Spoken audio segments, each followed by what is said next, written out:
And I remember a very lovely air stewardess looking after me. I was all over the place, just getting through lots of tissues and crying and crying. And then I thought, look, I've got to get a grip here and do something useful for Diana. And I decided the first thing that needed to be done was to find somebody to write and deliver the eulogy. The announcement landed without warning. No royal fanfare, no carefully staged ceremony, no smiling members of the royal family gathered beneath the palace lights. Just a statement. And buried inside that statement was the possibility that Princess Diana's final resting place could become the center of a new royal storm. For nearly 3 decades, the island at Althorpe had represented something almost untouchable, a place where the noise surrounding Diana was supposed to end. But now, according to the story circulating around the palace and the claims presented in the source material, that silence was being disturbed. And that raises a question that is almost impossible to ignore. What could possibly be serious enough to make anyone consider examining Princess Diana's tomb? Before the speculation goes any further, there is one thing worth remembering. The claims surrounding this story are not all established facts. Some are reported allegations, some are theories, and some remain unanswered questions. But that distinction has not stopped the story from gaining momentum. Because exactly 2 years later she died. And I do draw a line between the two events. It's quite clear from the introduction that I sat in on the 19th of September 1995, everyone was going to be made untrustworthy. Hi viewers, if Princess Diana's final resting place was your loved one's grave, would you want the truth investigated, even if it meant disturbing their peace? Leave a simple yes or no in the comments. Because sometimes saying nothing is still a decision, and if this story matters to you, supporting the channel by subscribing, liking, and sharing is one small way of making sure questions people care about do not simply disappear. The reason this announcement carries such weight is not because a royal statement is unusual. Buckingham Palace issues statements all the time. The difference is the subject. Diana. Her name still carries a force that few other members of the royal family can match. Even after all these years, a single photograph can reopen memories that many people thought they had buried. A glance toward the palace, a mention of Paris, a photograph of her sons, and suddenly, the old grief returns. But this time, the attention is not simply on the woman the world lost, it is on the place where she was laid to rest. That distinction changes everything. The island at Althorpe is not an ordinary graveyard. It is secluded, surrounded by water, separated from the crowds that followed Diana throughout her life. For years, that distance has helped preserve a strange balance. The public can remember her, mourn her, visit the estate, and look toward the island, but the grave itself remains beyond ordinary reach. That barrier was supposed to protect something sacred. Now imagine the reaction when the possibility of disturbing that sanctuary enters the conversation. The first response would not be curiosity, it would be disbelief, then fear. Then the question that has haunted Diana's story for years. Why now? Why would the royal family, after decades of allowing the resting place to remain undisturbed, suddenly face the possibility of examining it? And what could have changed? The competitor account behind this story describes a chain of events beginning with an alleged discovery near the island. It claims that an assessment of the lake area produced an unusual result beneath the ground. From there, the story grows darker, with suggestions of a sealed structure and questions about whether everything beneath the site was properly documented. Those claims remain unverified in the material provided, but as a narrative, the implication is powerful. Because if something really was found beneath Diana's resting place, then the story would no longer be about old gossip. It would be about evidence. That is the point where a decades-old royal mystery can suddenly become something much more dangerous. Not because every theory is true, but because even one unexplained discovery can force people to look again. And once people start looking again, old questions rarely stay buried. The timing makes the situation even more emotionally charged. The royal family has changed dramatically since Diana's death. The people who lived through that period are older. Her sons are now men with families and responsibilities of their own. The monarchy itself has passed through scandal, grief, public criticism, and a level of scrutiny that would have been difficult to imagine in 1997. Yet Diana remains at the center of the public imagination. That is why the idea of her tomb becoming part of a new investigation feels so explosive. And then I woke up very, very early on the Wednesday morning between the death and the funeral. And I just sat down and wrote it. And it took about an hour and a half and just came pouring out, really. Actually, it's interesting. Sounds rather sort of bizarre, but I did go to Diana's coffin the day after I'd written it, and I read it to her in there. For some people, any examination would be an act of disrespect. For others, if genuine unanswered questions exist, refusing to examine them would be worse. And somewhere between those two positions lies the heart of this story. The palace does not simply have to consider what might be found. It has to consider what the act of looking could awaken. Old memories, old accusations, old wounds. And perhaps the most painful questions her sons have spent years trying to live beyond. Because once a resting place is opened, even temporarily, there is no returning to the innocence that existed before. That is why the alleged announcement matters. Not because it proves a conspiracy, not because it confirms the rumors that have circulated for years, and certainly not because every frightening theory deserves to be believed.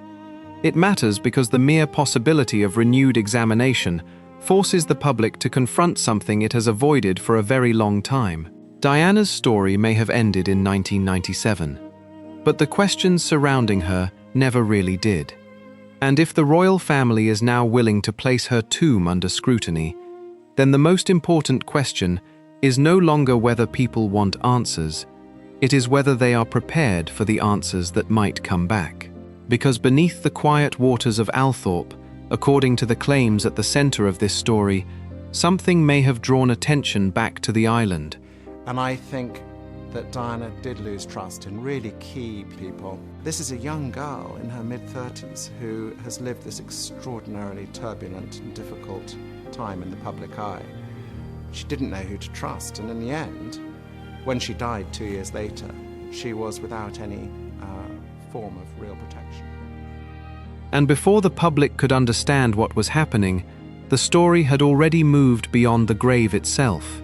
It was moving toward the people who would have to decide whether Diana's final piece should remain untouched. And that decision could force her sons, her family, and the royal family into a confrontation with the past that none of them can control. The danger is that the public has learned how quickly a royal whisper can become a national obsession. One carefully chosen phrase can dominate headlines. One unexplained detail can send commentators searching through old photographs. One unanswered question can turn a quiet location into the most watched place. That is what makes this moment different. The real tension is not simply what may be beneath the island. It is who knew about it, who was told, who had the authority to investigate it, and why the public was not given a clear explanation. Those questions create a second mystery behind the first. If there is nothing significant to uncover, why would the matter attract such attention? And if there is something significant, why has the language surrounding it remained so controlled? That uncertainty is where the story becomes impossible to ignore. Because Diana's tomb is not just a physical location. To millions of people, it is the final boundary between memory and intrusion. Cross that boundary, and the royal family would not just be examining a grave, it would be reopening a wound. The most disturbing possibility, however, is not that the examination could prove the wildest rumors circulating. It is that it could prove something ordinary, yet still deeply important. That years of assumptions were built around incomplete information. That possibility alone would be enough to trigger a new wave of scrutiny. And if the palace is preparing for such scrutiny, then the question becomes unavoidable. Who is brave enough to make the decision? Because the answer will not belong to the public. It will belong to the people standing closest to Diana's memory. And somewhere inside that decision lies the revelation still waiting. The island was supposed to be the one place nobody could reach.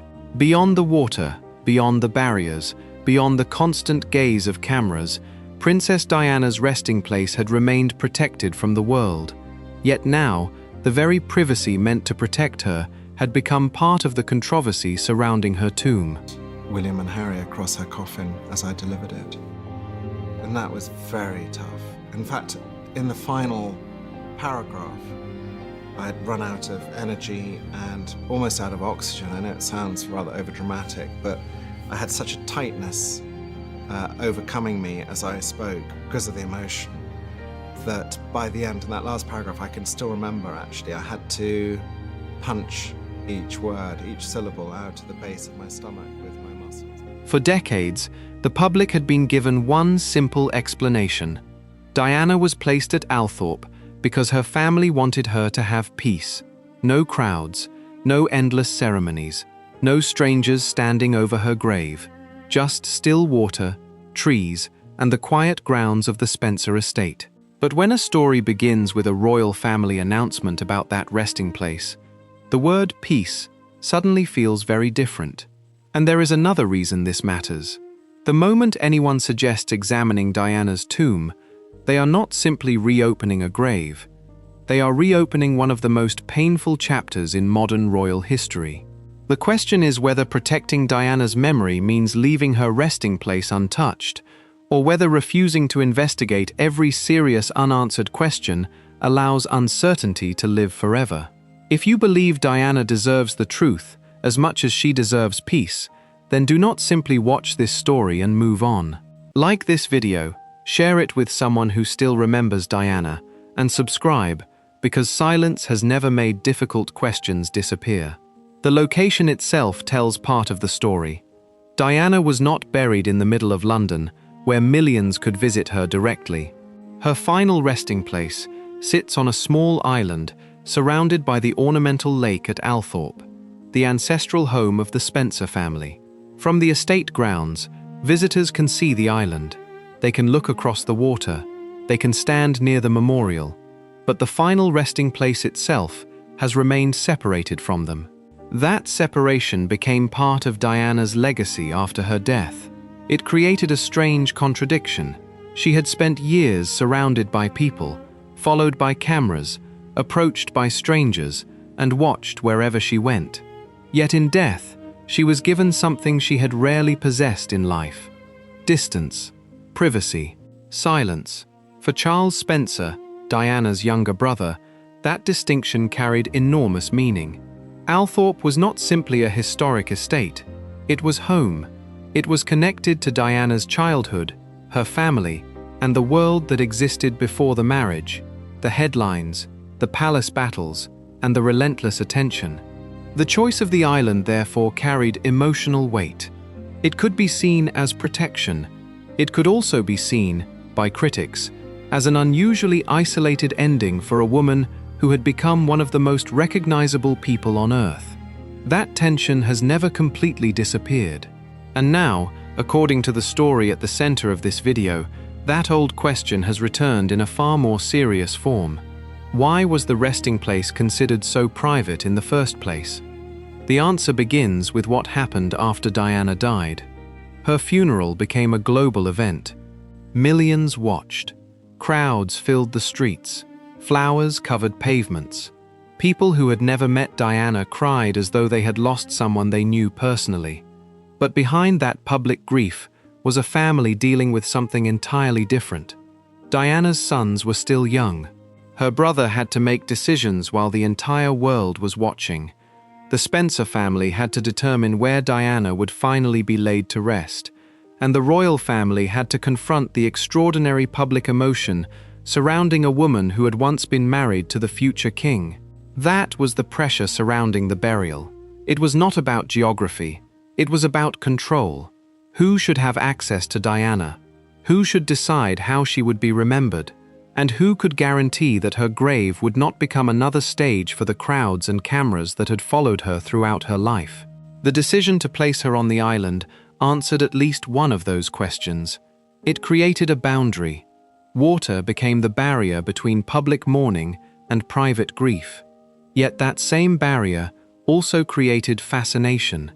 People could see the island, but could not simply walk onto it. They could remember Diana, but could not stand beside the grave. They could visit Althorpe, but not treat the tomb like an ordinary public memorial. For supporters of the arrangement, that was exactly the point. Diana deserved rest. For others, the isolation deepened the mystery. Over the years, stories have circulated about Diana's final wishes, the circumstances of her burial, the handling of her remains, and the decisions made in the aftermath of her death. Some claims have been repeated so often that people begin to confuse repetition with proof. That is dangerous. There is a difference between something being documented, something being reported, and something being whispered. But there is also a reason rumors survive. They survive when people believe there are unanswered questions. That is why the latest controversy matters. If there were nothing more than an old grave and an old memory, the story would have ended decades ago. Instead, the subject keeps returning. And according to the account behind this story, attention was drawn back toward the island after an alleged assessment raised questions about what might exist beneath the site. The claim is extraordinary, so it deserves caution. The story describes scanning around the lake that allegedly produced an unusual reading beneath the island. From there, suggestions emerged about a possible sealed structure that was not immediately explained by public information. Nothing about that claim, by itself, proves a hidden chamber, secret documents, altered remains, or any of the darker theories that have circulated online. But it does create a narrative problem. If an unusual structure really exists, what is it? When was it built? Who authorized it? And why would it matter now? Those questions are more powerful than any wild theory because they can be investigated. That is where the story changes. The focus is no longer simply on what people believe happened to Diana. It becomes a question of what may physically exist beneath the place where she was buried. And once that possibility enters the conversation, the royal family faces an uncomfortable choice. Do they leave everything untouched and allow speculation to continue? Or do they investigate and risk discovering something that changes the story forever? For Diana's family, neither option is simple. For her sons, the decision carries another layer of pain. They do not have the luxury of treating their mother's grave as an archaeological site. They have to think about it as the place where their mother rests. That difference matters. An investigator sees evidence. A son sees his mother. There is also the question of Charles Spencer. As custodian of Althorpe, his connection to the site makes him central to any serious discussion about disturbing the island. He is not merely guarding a piece of land. He is protecting the final place associated with his sister. That protection has kept the public at a distance. Now it could become the greatest obstacle to any investigation. And that leaves the story at a dangerous crossroads. The palace may announce, experts may examine, the public may demand answers, but the final decision still reaches back to the family. And if the choice comes down to truth against peace, someone will have to decide which one Diana would have wanted. That is the question waiting at the heart of this controversy. Because the next development would not concern an old photograph or another rumor from 1997.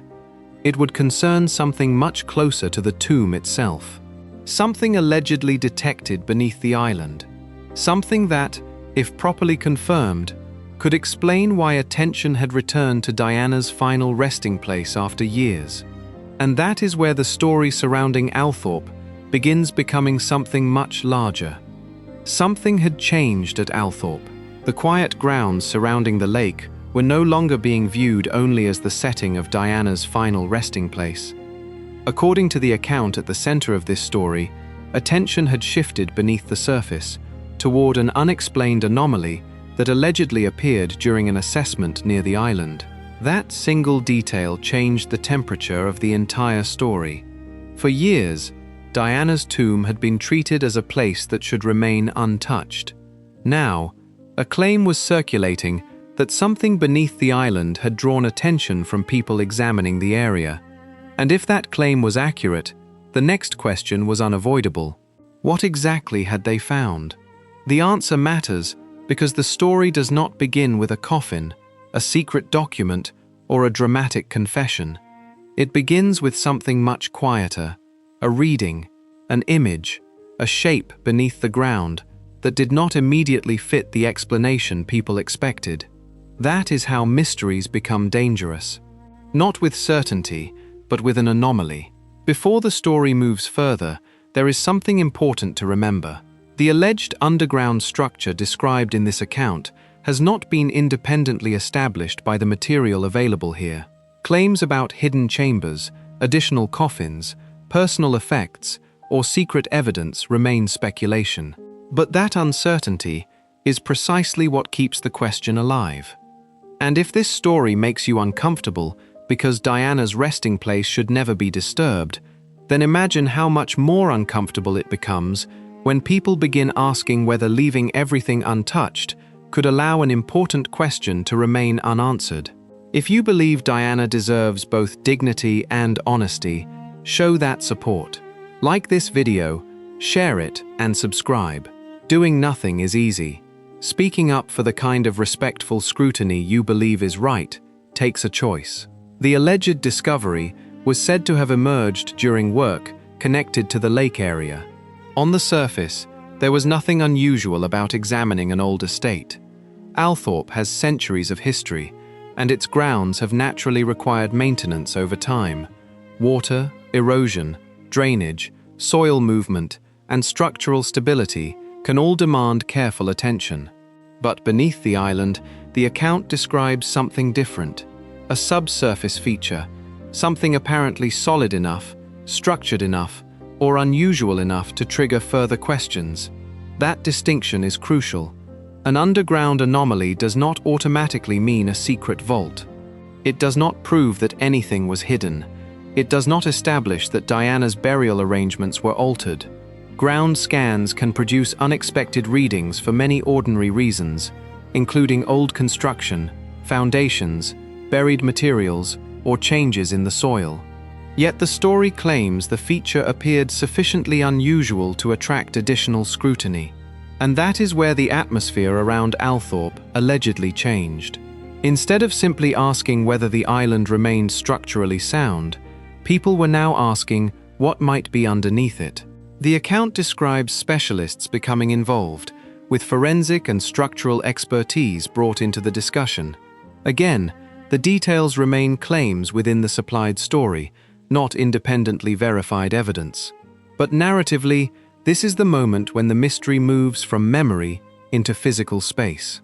For nearly 30 years, the unanswered questions surrounding Diana have lived mostly in photographs, documents, interviews, recollections, and rumors. Now the story places the mystery beneath the ground.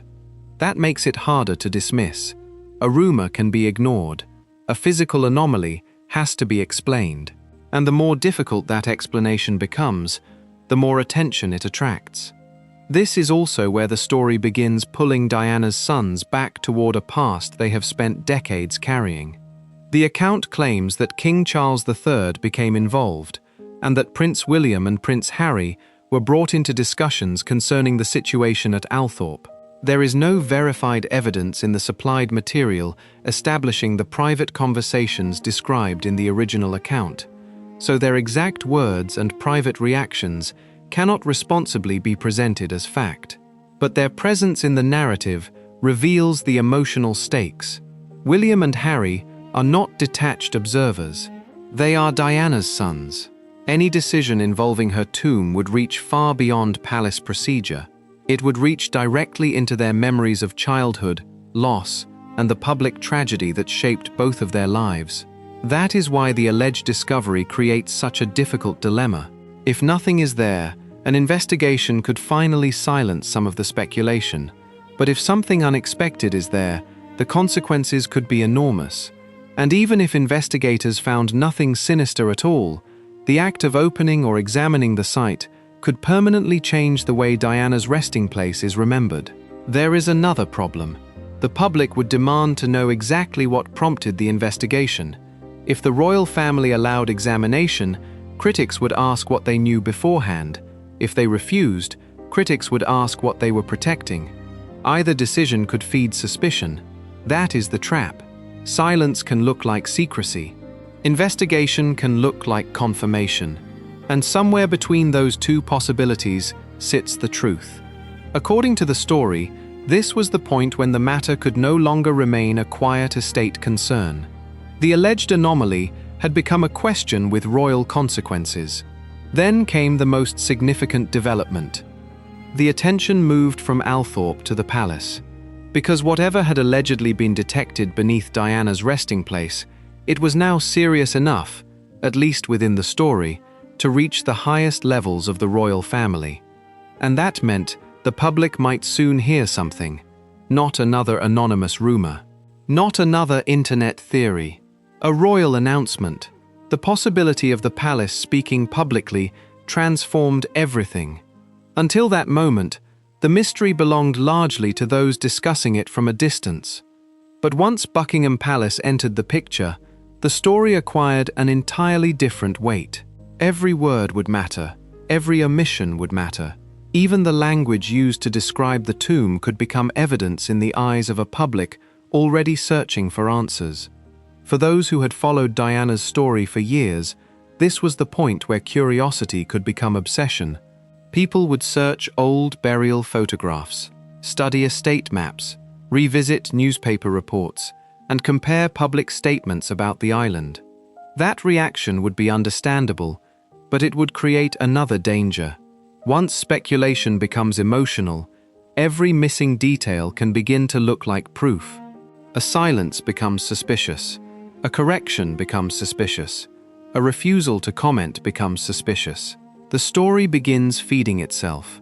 That is why the alleged discovery matters less as an object and more as a trigger. It creates the possibility of a formal process, and a formal process demands evidence. If investigators were ever permitted to examine the area, the first questions would be simple. What is beneath the island? When was it placed there? Was it part of the original burial design? Does it appear on historical records? And does it have anything to do with Diana? Those questions sound ordinary, but ordinary questions can lead to extraordinary answers. And now, the people surrounding the palace were allegedly preparing for the moment when those questions would no longer remain private. The next statement could either calm the controversy or ignite it completely. There would be no easy way back, because the royal family was no longer simply facing questions about what might be beneath Diana's island. It was facing the far more explosive question of whether her final resting place should be examined at all. The decision would not only affect Althorp, it could reopen memories of 1997, revive old controversies surrounding Diana's death, and place her sons in the uncomfortable position of watching the world turn their mother's grave into the center of another global storm. And when the palace finally prepared to speak, the words would carry a meaning far greater than a routine statement. The announcement would force one question into the open. Was Diana's tomb about to be opened? The doors opened, and suddenly the question surrounding Princess Diana's tomb was no longer confined to whispers around Althorp. The royal family was preparing to address it. For days, the story had been building around an alleged discovery beneath the island, unanswered questions about the site, and growing speculation about whether the resting place might eventually face renewed examination.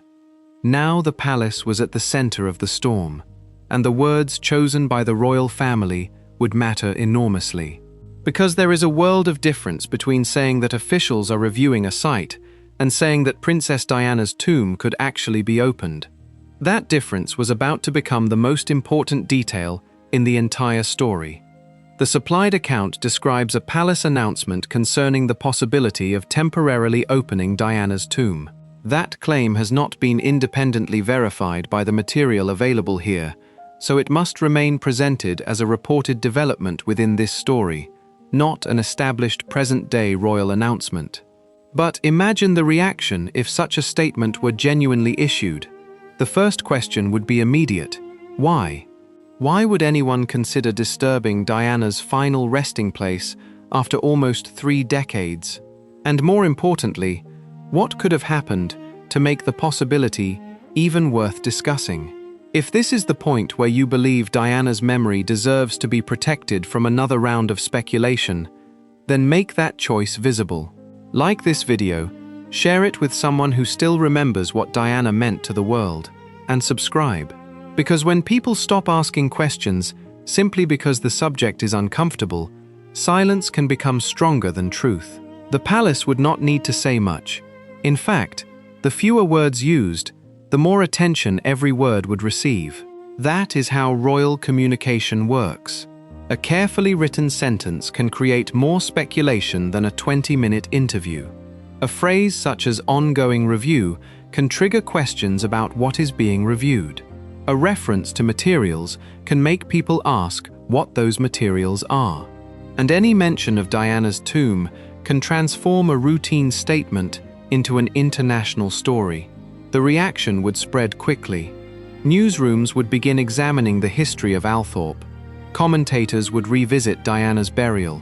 Royal correspondents would look for signs of disagreement between the palace and the Spencer family. And ordinary viewers would ask the question that had been sitting at the center of the story from the beginning: what is beneath the island? But another question would quickly become even more uncomfortable. What if the alleged discovery had nothing to do with Diana's remains? What if the interest concerned something placed near the burial site? A document, a personal possession, an old structure, a forgotten part of the estate, or simply something that had been misunderstood for years? That uncertainty would be enough to send speculation racing in every direction. Some theories would focus on Diana's private papers. Others would revive claims about missing records and disputed details from the aftermath of her death. More extreme theories would go much further, suggesting that the contents of the site could somehow challenge the accepted history of Diana's final days. There is no verified evidence in the supplied material establishing those theories, but once a royal mystery reaches the public, theories rarely wait for evidence before multiplying. And that is where the story becomes psychologically powerful. People do not simply want facts, they want closure. Diana's death created one of the most enduring examples of unresolved public grief in modern British history. Millions watched the aftermath. Millions remember the photographs. Millions remember where they were when the news arrived. For many, accepting the official history was enough. For others, questions remained. The palace announcement, whether confirmed or merely circulating as a claim, would reopen those questions instantly. And once Paris entered the conversation again, the story would become even more volatile. The tragedy of 1997 was not simply a royal family matter. It involved France, international media, paparazzi, investigations, witnesses, medical procedures, and years of public discussion. Every attempt to revisit Diana's tomb would inevitably drag some of those old questions back into the light. That does not mean the old theories are true. It means that the emotional connection between Diana's death and her resting place is impossible to separate. The tomb represents the final chapter. Touch the final chapter, and people naturally begin asking about every chapter that came before it. That is exactly what makes the alleged palace announcement so explosive. The issue is not simply whether officials want to inspect a location, it is whether the inspection could change the public understanding of Diana's story. And then, there is the most difficult person in the equation, Charles Spencer. His connection to Althorp places him at the center of any serious decision involving the island. The royal family might have influence. The public might have opinions. The media might demand answers. But Diana's brother would still face the personal reality of what opening the site could mean. For him, this is not a headline. It is his sister. That distinction cannot be overstated. Every investigator approaching the island would see a site requiring examination. Charles Spencer would see the place where his sister was laid to rest. That makes the decision almost impossible. Suppose an investigation revealed nothing unusual. Would the emotional damage have been worth it? Suppose it revealed something unexpected. Would the family ever be able to put the matter back the way it was? And suppose the investigation answered one question, but created 5 more. Would that actually bring peace? Those are the questions that make this controversy bigger than a potential royal announcement. It becomes a battle between certainty and sanctuary. The public may want answers. The family may want peace. Historians may want records. Investigators may want evidence. And Diana's sons may simply want their mother left alone. That last possibility is what gives the story its deepest emotional weight. William and Harry were children when Diana died. They did not choose the cameras. They did not choose the headlines. They did not choose to become symbols of a tragedy watched by the entire world. Yet they carried its consequences into adulthood. Now imagine being asked to make a decision about the place where your mother was laid to rest. No legal argument could remove the emotional burden. No palace statement could make it ordinary. No investigation could guarantee what might be discovered. That is why the announcement would create such tension. It would place the royal family in a position where every option carries a cost. Leave the tomb untouched, and the unanswered questions continue. Open it, and Diana's final peace is disturbed. Investigate from outside, and critics may say that is not enough. Investigate from within, and the consequences could be irreversible. There is no clean solution, only choices, and the palace would know that. That is why the language surrounding the alleged announcement becomes so important. If officials were genuinely considering an examination, they would have to explain why. They would need to establish what triggered it. They would need to define its purpose. And they would need to confront the question millions of people would ask. Is this really about Diana? Or is it about something the royal family fears could be revealed? That final question would become the most dangerous one of all, because suspicion does not require proof to spread. It only requires uncertainty. And uncertainty was exactly what the announcement would create. Within hours, old photographs would be studied again. Old newspaper reports would resurface. People would compare statements made in 1997 with statements made decades later. The internet would fill with theories. Some would be thoughtful. Some would be impossible to substantiate. Some would be deliberately sensational.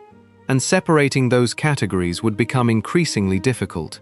Yet beneath all of it, one fact would remain. Diana's tomb had become the center of a question that had outlived generations of royal headlines.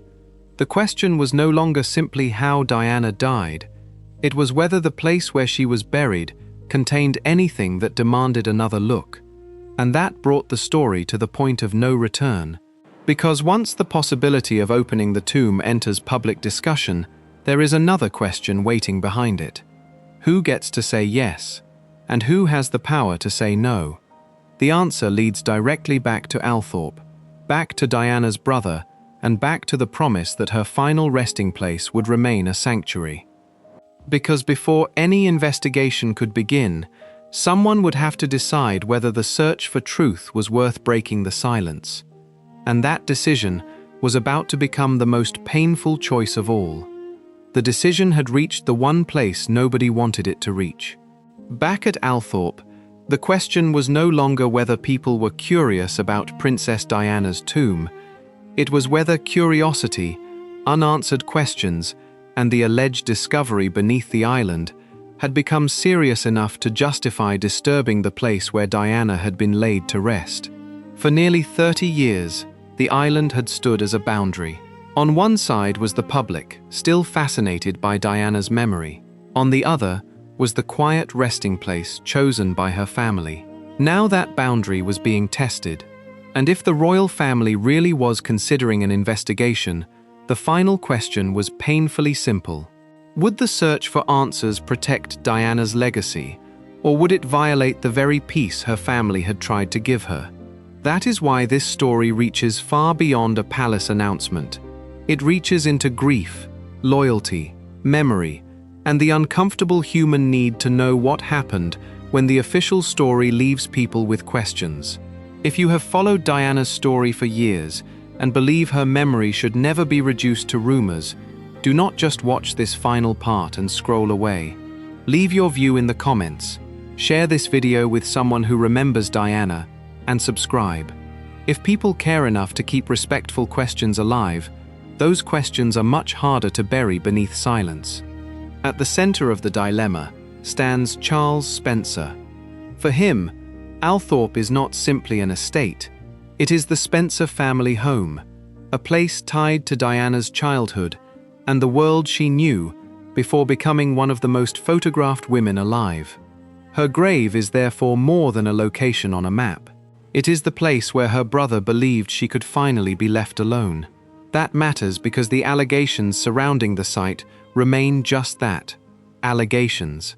The supplied account describes an unusual subsurface feature and suggests that further examination could be considered. It does not provide independently verified evidence proving a secret chamber, hidden documents, a second coffin, altered remains, or any other sensational theory. The mystery is compelling precisely because the evidence is incomplete. If an investigation were ever authorized, the first responsibility would not be to prove a conspiracy. It would be to establish what is actually there. What is the structure? When was it created? Was it part of the original arrangements? Does it appear in estate records? Could it have an ordinary explanation? Those questions may sound less dramatic than the rumors, but they are the questions capable of separating fact from fantasy. And that is where the royal family would face its greatest challenge. A decision to investigate could be interpreted as an admission that something had been hidden. A decision not to investigate could be interpreted as a refusal to answer legitimate questions. Neither interpretation would necessarily be fair. But once public suspicion takes hold, fairness rarely moves as quickly as speculation. The same problem would confront Diana's sons.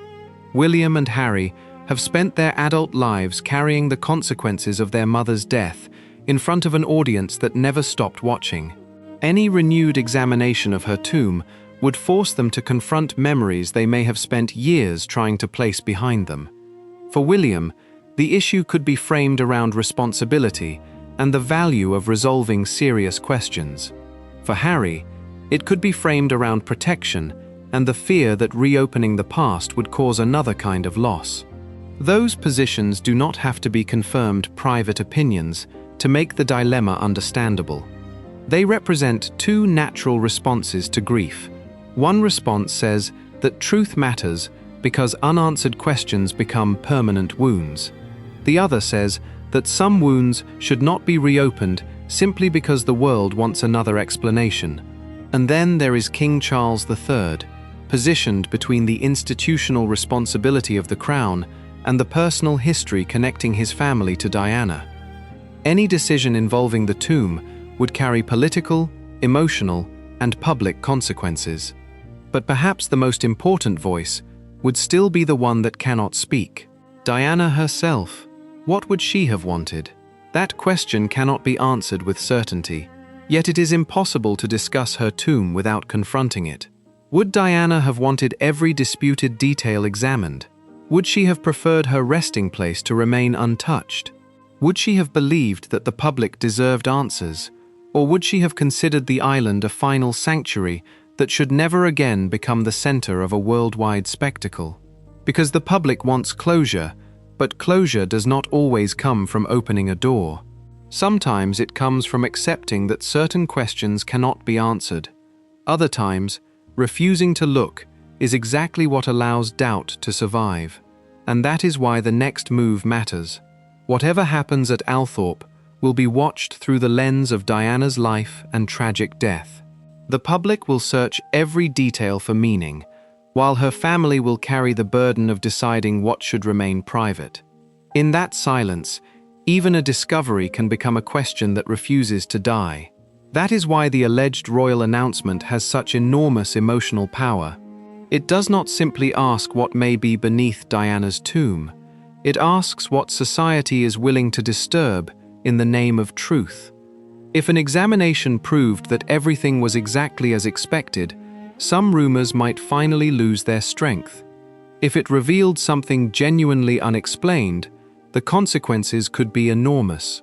And if the investigation found an ordinary explanation for the alleged anomaly, the story could still teach an important lesson about how quickly mystery grows when evidence is incomplete.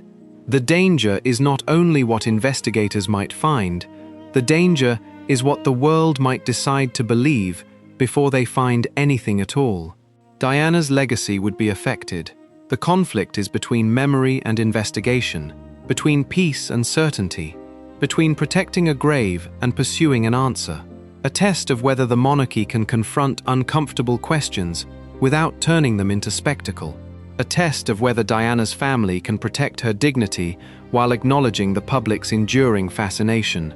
And a test of whether the audience can demand answers without allowing rumors to become facts. Because there is one final truth that should remain clear. No unexplained claim, no anonymous allegation, and no dramatic theory can replace evidence. If the tomb is ever examined, evidence should speak louder than speculation. If it is never examined, the reasons should be explained clearly enough that people understand why. And if the alleged discovery proves to have an ordinary explanation, that should be accepted too. Diana's story deserves nothing less. Her life was consumed by attention. Her death became a global tragedy. Her memory became part of the emotional history of a generation. Her resting place was created as a sanctuary.